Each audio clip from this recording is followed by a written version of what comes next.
y a aussi tout ce qui n'a pas été fait en 12 ans quand même, avec une ville qui a beaucoup de moyens. On peut mentionner par exemple que la vente des logements sociaux a rapporté 34 millions d'euros à la ville. Et on peut s'étonner qu'avec ces 34 millions d'euros, avec les presque 10 millions d'euros que la ville est capable de dégager tous les ans sur le budget de fonctionnement, on n'ait pas pu mener un certain nombre de rénovations évidentes, indispensables. Celle de la piscine, celle des Sans-Garde, qu'on n'ait pas pu doter les écoles de meilleurs équipements, par exemple l'école Croix-Bossé qui attend son terrain de sport. Et là, je pense en particulier aussi à tous les locaux qui appartiennent à la ville, comme par exemple la caserne des pompiers, les locaux de la Poste dans le bâtiment administratif, le Carrefour Bio. Tous ces locaux auraient pu servir à des associations, ils auraient pu servir aux jeunes.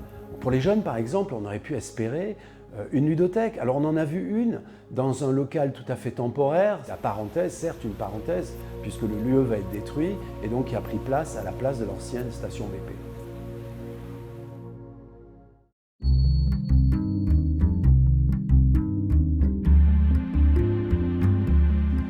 Oui, après ce bilan, on peut s'intéresser à l'avenir.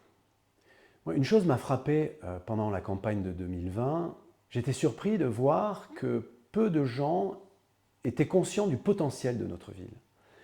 Et ils étaient surpris de voir tout ce qu'on pouvait faire, non seulement parce que la ville en a les moyens, parce que la ville est bien située, près de Paris, dans un environnement très agréable, mais aussi parce qu'on avait des idées. Et ce que je voudrais inviter les Sévriens à faire pour la prochaine élection municipale de mars 2026, c'est de regarder les différents programmes, de regarder les propositions de chacun. Dans un premier temps, nous allons mettre sur notre site des liens vers les différentes listes.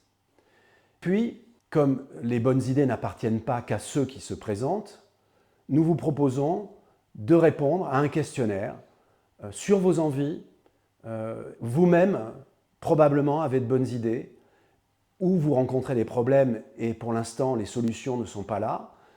Donc, nous vous invitons à répondre à une enquête et nous ferons connaître les résultats de cette enquête. Ils seront à disposition de toutes les listes pour les prochaines élections. Pour conclure, sachez que mon engagement, celui qui a fait naître ma candidature en 2020, de servir cette ville et de vous servir, non seulement il n'a pas changé, mais au fil de ces 6 ans, il n'a cessé de se renforcer. Et je vous dis donc à bientôt.